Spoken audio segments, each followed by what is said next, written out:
Welcome, Hudson Valley, to this week's edition of In Touch, the public affairs and issues program that runs across Townsquare Media, the Hudson Valley radio stations.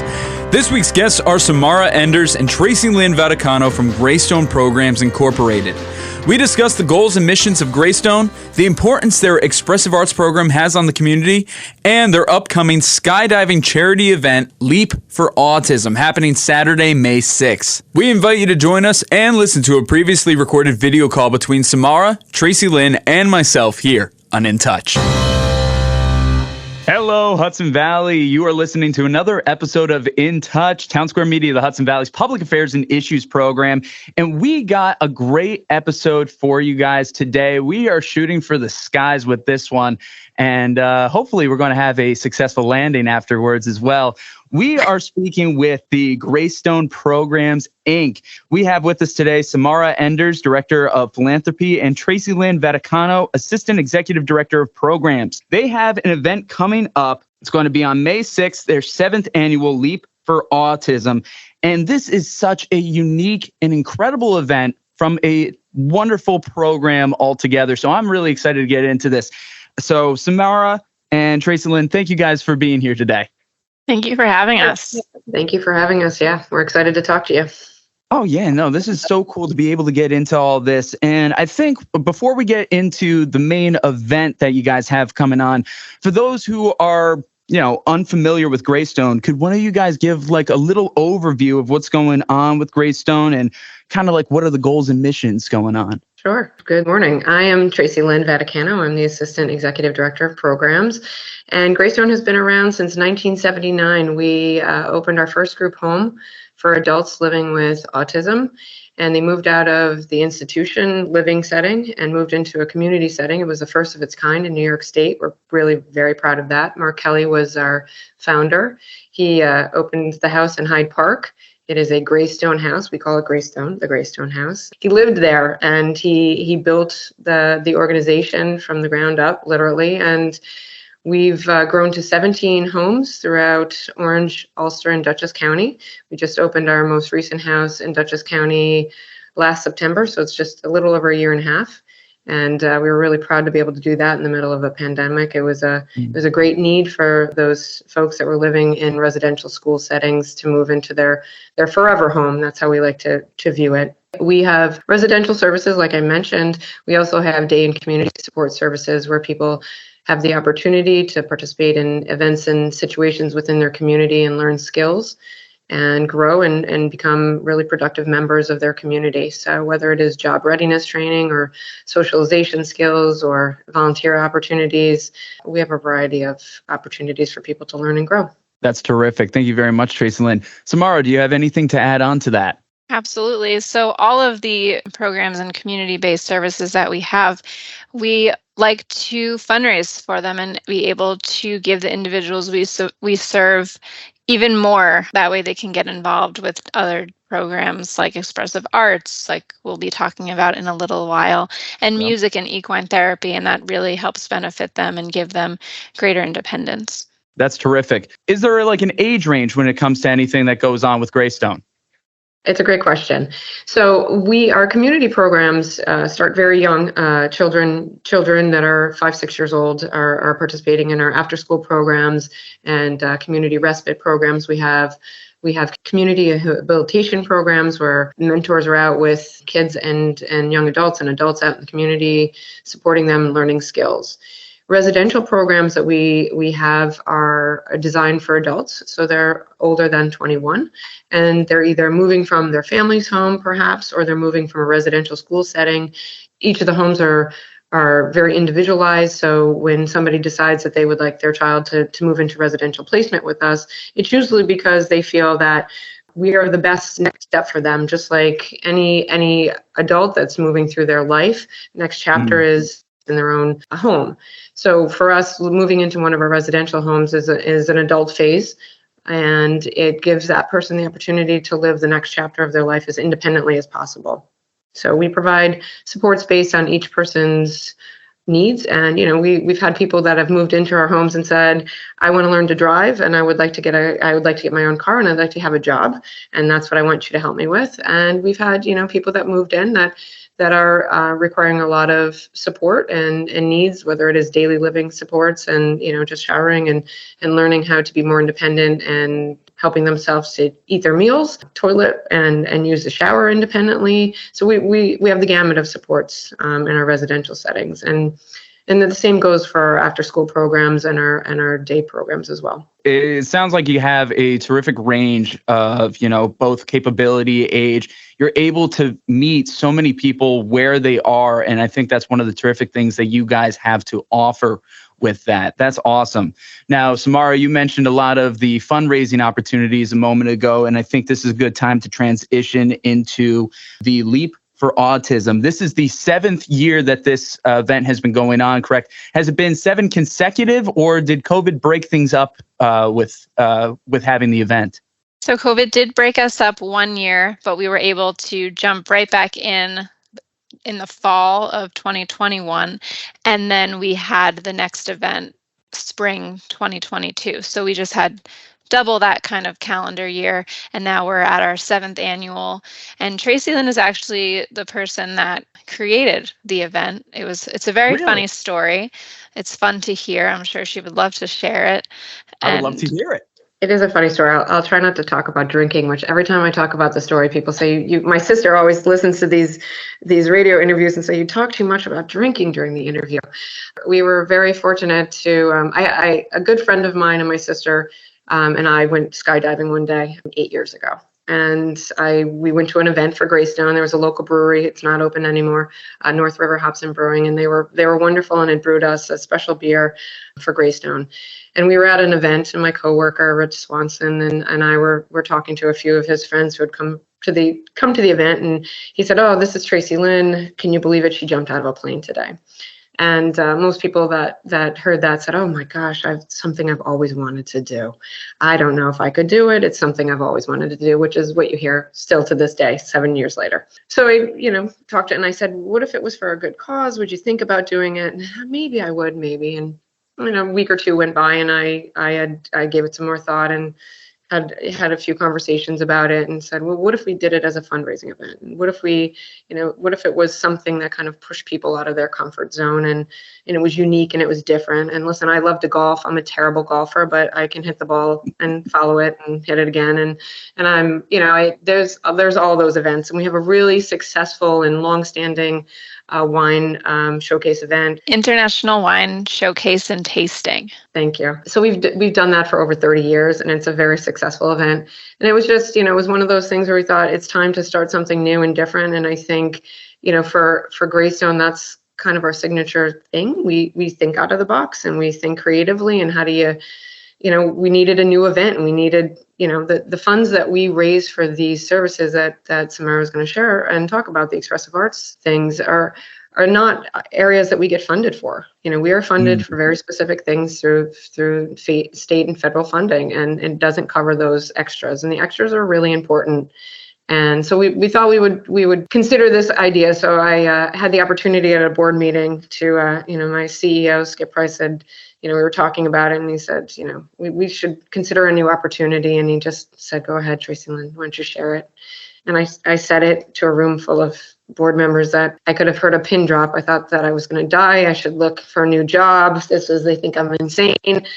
Our board embraced it fully. A lot of laughter about who they were going to push out of the plane first, and loved it. And we went full speed after that, and it's been a lot of fun. It's a really unique opportunity to talk about Greystone and what we do, and kind of showcase the fact that we are an organization that can think out of the box, and we can do things a little differently. And we have so many regulations, and we have so many things that we have to, dot the I's and cross the T's for. But this is one of those things where we can be creative, and we can take a risk, and we can tell people, listen, the people we support every day have to do things that make themselves a little uncomfortable, that push themselves into doing things. You go to work and your job is maybe pretty standard and static, but you live in a group home where you've got staff that come in and out, or day program or community supports that, you've got people that come in and out of your life, and you're asked to do things that you're not comfortable with. And maybe sometimes they're with your family members, maybe they're not. So I say for 15 minutes, you can go up into a plane and you can do something that push yourself a little bit out of your comfort zone and do something for a really good cause. And you might be the best thing you've ever done, and you want to do it again and again and again, or you say, I did it once, it was great, I made my impact, and I'll be down on the ground supporting and drinking beer and eating barbecue. And we don't just ask our supporters to leap from the skies either. We have board members that have jumped out of the plane. Tracilyn has jumped year after year. Each event, our CEO, our executive team members, we don't just, exactly. Yeah. We don't just stop there. That's really incredible. I'll admit, skydiving has been something that's on my bucket list. I've never had a chance to do it. So it would be an incredible opportunity to definitely get involved with. What you were saying about stepping outside of your comfort zone, I like the parallel that you gave with that, saying it was like, here, it could be something really interesting for you, but also at the same time, the people that you're helping and the people that you're working with are stepping outside of their comfort zones every day. And I love that analogy. I love how that all plays together, because something like skydiving is like, that's crazy. And a great headline, here working at, Townsquare, we're all about trying to find the thing that engages our audiences. And just having that as a headline, skydiving, is like, holy cow, that's amazing. So that is a really cool story, and I really appreciate you sharing that. Again, you're listening to In Touch, Townsquare Media, the Hudson Valley's Public Affairs and Issues program. We are speaking with Greystone Programs Incorporated. We have with us today Samara Enders, Director of Philanthropy, and Tracilyn Vaticano, Assistant Executive Director of Programs. We've been talking about the missions and goals of Greystone, along with the crazy, awesome origin of this cool event, Leap for Autism. It's having its 7th year. It's going to be taking place Saturday, May 6th at Skydive the Ranch in Gardner. That's the correct place, right? Absolutely. Awesome. So we talked a lot about the past and how it came to be, but now let's talk about the present. What's going on this year? What can people expect out of this event if they're there, if they're to go, if they're to participate? Walk us through that, please. So at the event, we have live music, which will be from Run for Cover this year. There are a food truck. The Grill Wagon will be joining us with great barbecue food, local beer from Obscure Oscillation. We will have wine from White Cliff Winery, raffle prizes, and more. And it's just a really great family day. Get together with friends and family and watch your loved ones come out of the sky. That's incredible. Fall to the earth. Yes, it sounds great. Samara says it. It really is a great day. It is a fun day. People bring chairs. They bring, they just plan to hang out. You can come for part of the day. You can come for all of the day. But it really is and you get to meet people that we support throughout the agency. They come and hang out with us. Some of them are doing the virtual jumps. Some of them we have some young lady that's selling soaps that she makes, her own soaps. She's an entrepreneur, and we are all about supporting that for her. So is this the second year she's selling her soaps? Yes. Yeah. Her business is soapery. So she makes her own soap and she sells it. And like Tracilyn said, she's an entrepreneur, and we're very happy to help her out any way we can. Oh, that's so cool. So how does one actually do the skydiving then? How do they qualify for that? Do they have to register? Do they have to raise a certain amount? How does that work? Yes. So for Leap for Autism, we do have the tandem skydive, which there is a instructor strapped onto your back, and you come out of the sky with them. And we also have a virtual option where you're able to keep your feet on the ground, put on a virtual reality headset, and basically have the same experience, just with your feet on the ground. For tandem skydive, eligible people you need to raise $500 to be able to skydive, have a tandem skydive. And then the more you raise, so if you hit $1,000, you will receive a video. And then if you keep going and you raise $1,500, you will receive the video, a gift card, and some more fun prizes within that. experience. You want the video. Absolutely. If you're going to leap, you want the video. Yeah. Didn't happen if you didn't videotape it or post it to social media. It's true. It didn't happen if you had no way to record it. Exactly. And, wow, that's really incredible with the video going on to be able to get that. And that's awesome that people are able to raise money to be able to be a part of something like that. It's really cool. It's really cool. And it's not like something that I've really ever heard of for any other event around here. So it seems absolutely one of a kind. And I'm really excited for you guys. Now, how does one get involved to raise money, to join, to get involved? What's the best way for somebody to get involved like that? So you're able to visit our website, greystoneprograms.org, and that's Greystone with an E, Grey. I always like to say that just in case. And you're able to see our Leap for Autism tab. You're able to go to the page and then click the register button if you would like to do a tandem skydive or virtual. And if you don't want to do either of those either, you're able to just fundraise for us and create your own team, spread it with family and friends, and raise the money that we need to be able to give the individuals in our care a really great program. And you're also able to donate as well. That's another option. Terrific. That's really cool. So one of the things about this event that it's helping out some really awesome programs, and we've mentioned it a few times, this is benefiting the Expressive Arts Program. I got the name correct. Yeah, can we talk about the Expressive Arts Program and the importance that it has for Greystone and the community as a whole? So Expressive Arts allows the individuals in our care to express themselves through art, music, equine therapy. This program really encourages them to promote a natural way to communicate their emotions and their views on the world. And it's vital to them. And it gives them a happy day. You know, you get to go out and go do art, or you get to go to the barn and you get to ride a horse or take care of the animals. And I know that helps so many people, and we've seen some really great stories about that. And it all just gives them more autonomy and more independence. And that's really what we strive for at Greystone. The last part of our mission statement is really enriching lives one person at a time. So Expressive Arts really gives us the opportunity to do that. And our vision as an organization is really each person will live the life they choose. So these programs really do, and it helps us to grow. I mean, the technology that we've started to implement, and the art therapies, and you know, animals are everybody knows, well, most people know that animals are very therapeutic. You know, we've got some amazing partners in those areas, and it's really helped some of the folks. I mean, we support somebody that just said, when I paint, I just feel better, you know, and yeah, I can appreciate that. That's awesome. I've always said that art has a way of expressing emotions better than any form of communication, at least that I'm aware of. So it's really awesome that you're able to synthesize all these things and get it involved in these programs, whether it's it's all hands-on, but whether it's something kind of more visual art, working with animals. Samara, I believe you said music at one point, something along those lines. That's incredible. You know, it's the hands-on learning, it's the community aspect of it all that kind of just brings everyone together and grow together. It's hard to grow alone, you know? Yeah. So it's really awesome to see how these programs are coming together to work. I love that.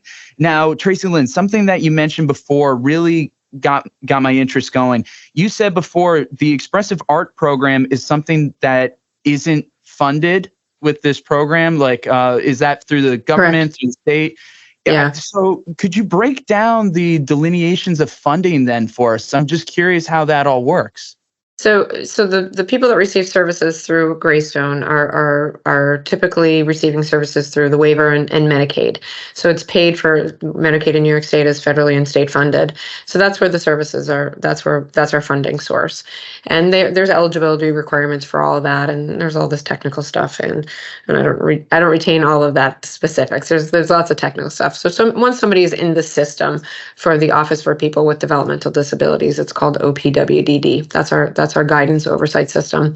They're eligible for the services that we give. But those are the basic, those are, when they're in a residential program, it's all your basic needs. It's your food. It's, please don't misunderstand, transportation. We have vans at the house, our staffing, nursing support, all of those things. But it's all the extra stuff that stuff is not, that does not get covered. Going to a yoga class, if somebody doesn't have the money for that, that's not an inexpensive hobby, so to say, and it's really it's very therapeutic. So I'd even venture to say, is it a hobby? But it's an expression, and it's an opportunity to express yourself and move, and for some people, healing.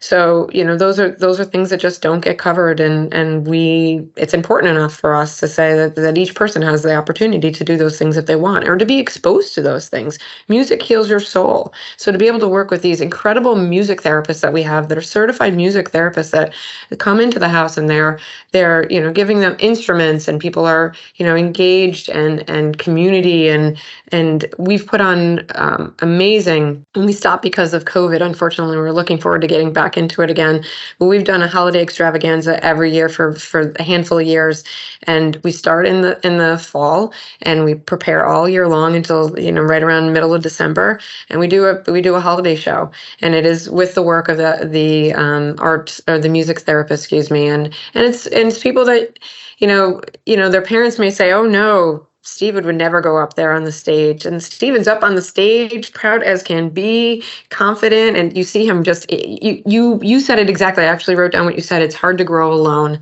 and it really gave that person, and each person that he's on the stage with, the opportunity to have the confidence to express themselves in such a beautiful way, and in front of their community. So yeah, why not jump out of a plane to support that? I would jump out of a plane to support that any day. That sounds. There you go. So you can join our team. I have a team, so you can join our team. I would love to. Yeah, let's talk about this later. Seriously. Okay. But no, this is really cool. And I think when it comes to the funding aspect of it all, when you're describing that to me, it just kind of reminds me a lot of problems and issues that schools and other educational services have, where like music, the arts are like the first things to get cut because they're not seen as quote unquote essential. But and it's something that unfortunately it seems you guys have to worry about as well. It's unfortunate because it does help with growth. It does help with learning. It helps in all those categories.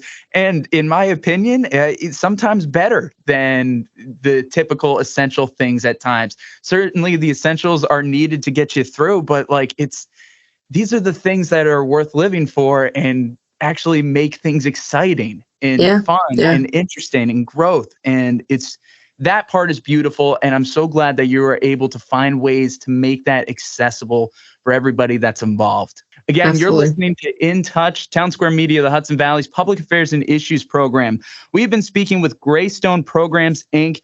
We have been talking so much about their wonderful program, their Leap for Autism, which is happening Saturday, May 6th at Skydive the Ranch in Gardner. We've been speaking with Samara and Tracilyn. They've been fantastic when just talking about the program in general, how it helps out the expressive arts programs, and just giving us a good overview of what's going on there at Greystone. So as we wrap things up, guys, I know we've talked a little bit about where to go and all that, but I always like the end of the episode. Where's the best place for people to get involved, whether it's for Greystone, whether it's for this event, Leap for Autism specifically? Where should people go? Visit our website, greystoneprograms.org, Greystone with an E, and you'll see all of the events that we have. Leap for Autism specifically is front and center on our homepage, and that will bring you straight to the Leap for Autism page, where you're able to register for the event, donate to the event. We have sponsorship opportunities available for anyone that is interested in participating that way. And you're able to read more about the programs we have, see some great videos of past skydives and some of the programs that we have in general. And yeah, we hope everyone will join us there. It's a really great day. We have craft beer, a food truck, we'll have live music, we'll have some wine. It's a fun day. Great to be involved in it. That's awesome. Is there any last second things that you want to get out there to our In Touch community? Either one of you? Come and check out our page, check out our social media. I think you'll learn a lot about us. So whether it's, somebody that you would like to, whether you want to get involved and come work with us or look for opportunities to volunteer with us or opportunities for the people that we work with to volunteer at your program or your workplace, we'd love to talk to you. There's a place on our website that you can reach out and connect with us, and we make it really easy for you just to fill out the form and we'll get right in touch. So you can learn all you want to. You get a flavor of who we are through all of those pages, and I think come and talk to us on May 6th. We'd happy to talk to you in person as well, and hang out and have some fun. And you can check off skydiving off your bucket list if you just come to Leap for Autism. Amen. That'd be awesome. Samara, Tracilyn, thank you guys very much for being here on In Touch. Really appreciate it. Awesome. Thanks for having us. Take care. This has been this week's edition of In Touch, the public affairs and issues program that runs across Townsquare Media, the Hudson Valley radio stations. We want to give a big thank you to Samara Enders and Tracilyn Vaticano. For more information on Greystone and Leap for Autism, visit greystoneprograms.org. That's Gray with an E. Of course, all links and information can be found in the description of this episode. Whether you have just started listening to In Touch or you've been listening for a while, thank you. We are nothing without our listeners, and we appreciate you coming back week after week. Last year saw a lot of growth for the program, and we expect even more out of 2023. You can find In Touch episodes new and old on your favorite streaming services like Spotify, Apple Podcasts, Google Podcasts, Stitcher, and more. That and listen on demand with your Townsquare radio station mobile app. Of course, you can still find all articles and audio under the In Touch tab on this radio station's app and website. And don't forget, we're also on YouTube, Facebook, and Instagram at InTouch_HV. If you like what we do here on In Touch and want to be on the show, let us know. Whether you have a topic you want discussed or you want to be a guest, the best way to contact us is through our office number, 845-471-1500, or email direct to connor.walsh@townsquaremedia.com. I've been your host, Connor Walsh. Until next time, stay curious, keep an open mind, and as always, I'm glad we get to spend some time.